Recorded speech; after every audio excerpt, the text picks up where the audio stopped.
He left millions of dollars exposed inside his office vault, a trap designed to reveal human greed. But what happened that night didn't just test honesty. It exposed something much darker. A billionaire, broken by betrayal, thought he was testing loyalty. Instead, he uncovered a struggle buried in silence. A single mother fighting prejudice, and a little girl whose innocence would clash with the cruelty of power. One act of honesty set events in motion that no one could have predicted. What happens when truth collides with racism at the highest level? Edward Harrison was no ordinary man. At 47, he had built an empire from the ground up, a billionaire known for his brilliance, but also for the scars left by betrayal. Years earlier, a trusted partner had stolen millions, leaving Edward wondering if integrity still existed in the world. That question haunted him, and so he designed the ultimate test of honesty. Inside the heart of his corporate tower sat a vault, stacked with more money than most would ever see in their lifetime. One night, Edward left it wide open, deliberately exposed, and pretended to sleep in his office chair. To anyone passing by, temptation would be unavoidable. At least that's what Edward believed. That same night, Maria Lopez entered the building. For 3 years, she had worked tirelessly as a cleaner, moving silently through the halls while raising her 7-year-old daughter, Sophie. With small blue gloves on her hands and innocent curiosity in her eyes, Sophie often helped her mother, eager to be useful. Maria's life was anything but easy. 2 jobs, endless exhaustion, and constant reminders from society of where people like her belonged. Yet she pressed on, determined to teach Sophie a different lesson, that honesty was worth more than gold. Neither Maria nor Sophie knew they were walking into a test that would change their lives forever. What Edward expected to expose as weakness would instead reveal a strength he had long forgotten. But beyond the vault, beyond that single night, a darker shadow was already looming inside the company. One that would turn this quiet test of character into a battle against racism, power, and cruelty at the highest level. Edward expected temptation to take hold quickly, but instead of greed, he saw something he never anticipated. Little Sophie, barely 7 years old, walked toward the mountain of bills stacked on the vault shelves. She didn't pocket a single note. With tiny hands in her blue gloves, she began arranging the piles by size and number, neater than any accountant could. Then she smiled proudly at her mother, saying she had fixed the mess. Edward was stunned. For a girl who had likely never held more than $20 in her life, the decision to organize rather than steal shook him deeply. It was honesty in its purest form, so simple yet so rare. That night, a seed was planted inside Edward. Over the next weeks, he quietly observed Maria and Sophie through the company's cameras. Every night followed the same rhythm. Maria cleaned tirelessly. Sophie waited patiently with her schoolbooks, never causing trouble. In those small, ordinary moments, Edward saw something extraordinary, a resilience that spoke louder than wealth. But in the shadows, someone else had noticed the small changes. George Whitmore, the company's chief operating officer, a man born into privilege and arrogance, sneered when he discovered Maria's slight salary increase. For him, the idea of rewarding a cleaner was not generosity. It was a sign of weakness. George's contempt was not hidden. In the corridors, he muttered cruel remarks. "This isn't a daycare. Keep the brat out of here," he hissed one evening as Sophie clutched her mother's arm. Another time, he told Maria bluntly that people like her should be grateful to even scrub floors. Edward watched the footage in silence, his jaw tightening with every insult. He had wanted to test honesty, but now he was witnessing hate. Ugly, targeted, and deliberate. He called on an old friend, Daniel Wu, a retired FBI agent, to quietly investigate George's history. What Daniel uncovered was damning. 16 years of documented harassment. For lawsuits buried with family money. Former employees were silenced through intimidation. And a pattern always directed at minorities, always those who couldn't fight back. The tension grew heavier each day. George escalated from words to threats. He filed false HR complaints, spread rumors, and cornered Maria in the parking lot, warning her that everyone has a price.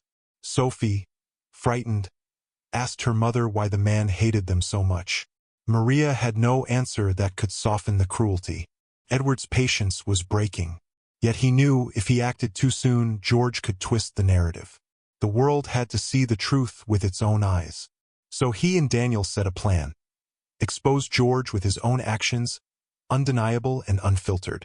But George was already plotting. His arrogance convinced him he could crush Maria once and for all. The plan was cruelly simple. Frame her for theft.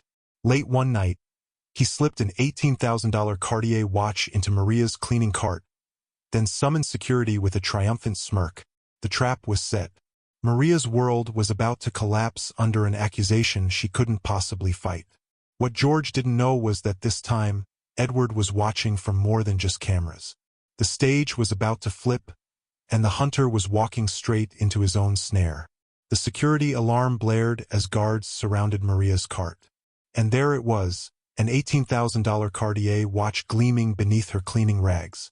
Gasps rippled through the corridor. George's voice cut like a blade. Caught red-handed. I told you she'd have a price. Maria's knees weakened, her hands trembling as Sophie clung desperately to her side. She had never even touched a watch like that, but the evidence was stacked against her. Security prepared to escort her out as George smirked, savoring his victory. But before the humiliation could continue, Edward's voice thundered across the room. Stop! The guards froze. Cameras whirred from every angle, hidden, planted days before. Journalists stepped out from behind glass doors, their flashes sparking confusion. George's confident smile faltered. Edward stepped forward, his eyes locked on the COO. That watch, George, it isn't mine. I've worn the same Garmin for 6 years. And you planted it yourself. His tone was sharp, unwavering. Daniel Wu emerged, holding a tablet. On the screen, crystal-clear footage played. George slipping the watch into Maria's cart, whispering to security and later, laughing on a call with his father. We'll frame the Latina woman. Get rid of her for good. The room went silent except for Sophie's soft sobs. Maria covered her daughter's ears, shielding her from the storm of cameras and shouts. George stammered, You can't use this. You can't. This is illegal. But Edward's reply was colder than steel. You're right, George. You do have rights. The right to remain silent. Police officers entered, placing handcuffs around George's wrists as he shouted, his arrogance collapsing into panic. The journalists captured every second. Years of hidden abuse were finally dragged into the light. As George was led away, Sophie looked up at Edward through tear-filled eyes. Will the bad man hurt Mommy again? Edward knelt, his voice steady, his promise unshakable. Never again. George Whitmore's fall was swift and merciless. Arrested in front of cameras, disgraced in the public eye, his empire of arrogance crumbled. Lawsuits resurfaced, old victims found their voices, and the name Whitmore became a stain of shame. His wife divorced him. His children distanced themselves, and years later, he was nothing more than a broken man selling second-hand furniture. But from the ashes of cruelty, something greater rose. Edward promoted Maria to HR director, entrusting her with the power to reshape workplace culture. Sophie, once hiding behind her mother in fear, now walked into the city's best school with a scholarship in her name. And Edward himself changed. What began as a test of honesty became a mission to champion fairness. Within months, Harrison Global transformed into a model for diversity and inclusion, inspiring corporations across the country. Yet the story was never just about one man's downfall or one family's rise. It was about the ugly truth, that racism thrives when silence protects the powerful. George's hatred was not an isolated flaw. It was part of a system that had quietly crushed lives for generations. And while one man had been exposed, countless others still operated in the shadows. Sophie's small act of honesty had pulled back the curtain, forcing the world to see what many choose to ignore. So the question remains, how many more families like Maria's must endure humiliation, fear, and injustice before we admit that the problem is bigger than any one villain? Edward's final words would echo long after the cameras stopped rolling. True revenge isn't pulling others down. It's lifting people up. Because honesty, dignity, and equality will always prevail over hate. And maybe, just maybe, that's the story the world most needs to remember. What do you think? Was Sophie's honesty the real spark that changed everything? If the story moved you, don't forget to hit the like button and share it with others. And for more powerful stories about truth, justice, and courage, make sure you subscribe to the channel.